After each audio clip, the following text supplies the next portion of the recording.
اب ذرا آپ غور کریں کہ 10 بار صبح اور 10 بار شام درود پاک پڑھنے میں وقت ہی کتنا لگتا ہے، لیکن آج فضول باتوں کے لیے وقت ہے اور ہمارے پاس وقت نہیں، تو اللہ اور اس کے رسول کا ذکر کرنے کے لیے وقت نہیں۔ تو برائے کرم نیت کر لیں کہ انشاءاللہ ہم روزانہ کثرت کے ساتھ درود پاک پڑھیں گے۔ اور شاعر کہتے ہیں نا، دکھوں نے تم کو جو گھیرا ہو تو درود پڑھو، دکھوں نے تم کو جو گھیرا ہو تو درود پڑھو، جو حاضری کی تمنا ہو تو درود پڑھو۔ مل کر محبت کے ساتھ درود پاک پڑھیں گے۔ صلو علی الحبیب صلی اللہ تعالی علی محمد۔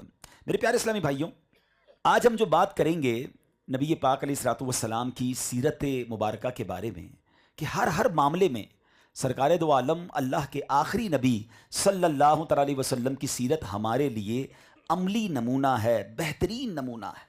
اللہ کریم نے قرآن مجید میں اسی نبی پاک کی سیرت کے بارے میں کیا ارشاد فرمایا؟ وَإِنَّكَ لَعَلَىٰ خُلُقٍ عَظِيمٍ، اور بے شک تم یقیناً عظیم اخلاق پر ہو۔ سرکار دو عالم علیہ السلام نے فرمایا بُعِثْتُ لِأُتَمِّمَ حُسْنَ الْأَخْلَاقِ، یعنی مجھے اخلاق کے حسن و خوبی کو مکمل کرنے کے لیے ہی بھیجا گیا۔ What was the reason؟ نبی پاک کیوں دنیا میں تشریف لائے، بعثت کیوں ہوئی؟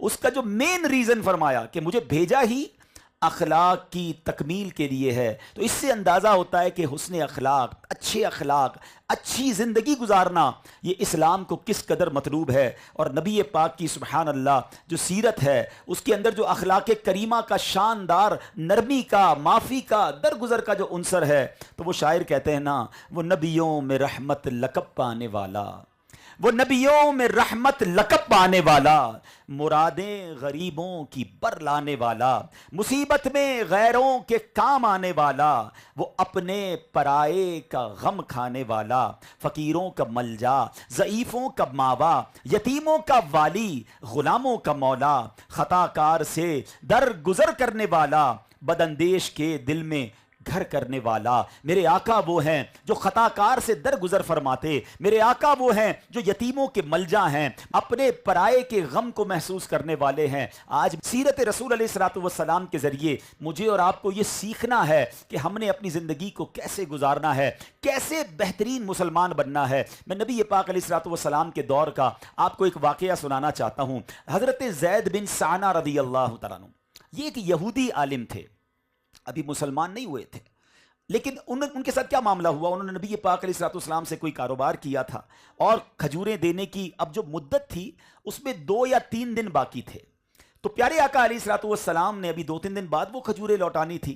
تو زید بن ثانہ نے بھرے بازار میں نبی پاک علیہ الصلوۃ والسلام کو روک کر بلند آواز سے ترش انداز میں، جس کو کہتے ہیں نا کہ غصے والے انداز میں، نبی پاک سے کہا، اے محمد صلی اللہ تعالیٰ علیہ وسلم، عبد المطلب کی ساری اولاد کا یہی طریقہ ہے کہ تم لوگ ہمیشہ لوگوں کے حقوق ادا کرنے میں دیر لگایا کرتے ہو، اور ٹال مٹول کرنا تمہاری عادت بن چکی ہے۔ اب ذرا غور کریں، صحابہ ساتھ ہیں، بھرے بازار میں لوگوں کے سامنے یہ مس ایٹیٹیوڈ کیا جا رہا ہے نبی پاک علیہ الصلوۃ والسلام کے ساتھ۔ اب وہاں حضرت عمر فاروق رضی اللہ تعالیٰ عنہ موجود تھے، غضبناک نظروں سے زید بن ثانہ کو دیکھا اور کہتے ہیں، اے اللہ اور رسول کے دشمن، اگر نبی پاک علیہ الصلوۃ والسلام کے ادب کا لحاظ نہ ہوتا، میری تلوار ہوتی اور تیرا سر اڑا دیتا۔ کہ اللہ کے نبی سے ایسے بات کرتے ہیں؟ اب نبی پاک علیہ الصلوۃ والسلام کا حلم اور بردباری دیکھیں۔ اب ذرا اپنے آپ کو پہلے رکھ کر سوچیں کہ میں کہیں بازار میں جا رہا ہوں، میرے ساتھ میرے گارڈز بھی ہیں یا میرے دوست ہیں، اور جناب مجھے کوئی روک کے بدتمیزی کرے، اور اب بتائیں لوگوں کا اس وقت رپلائی کیا ہوتا ہے؟ مگر نبی پاک حضرت عمر کو دیکھ کر فرماتے ہیں کہ اے عمر، تم کیا کہہ رہے ہو؟ تمہیں تو چاہیے تھا مجھے ادائے حق کی ترغیب دے کر، اور اس کو کہتے کہ نرمی سے تقاضا کرو، ہم دونوں کے بارے میں، ہم دونوں کو یہ بات کرتے، تمہیں ایسا نہیں کہنا چاہیے تھا۔ اب سرکار دو عالم علیہ السلام نے حضرت عمر کو کہا، اے عمر جاؤ، زید بن ثانہ کو اس کی کھجوریں دے دو، بلکہ کچھ زیادہ دینا۔ اب ذرا غور کیجئے گا، جتنی کھجوریں نکلتی ہیں اس سے کچھ زیادہ دینا۔ تو حضرت عمر عرض کرتے ہیں، یا رسول اللہ صلی اللہ علیہ وسلم، کھجوریں جتنی ہیں اتنی ہی دینی ہے، زیادہ کیوں دینی؟ ویسے ہی بدتمیز ہے۔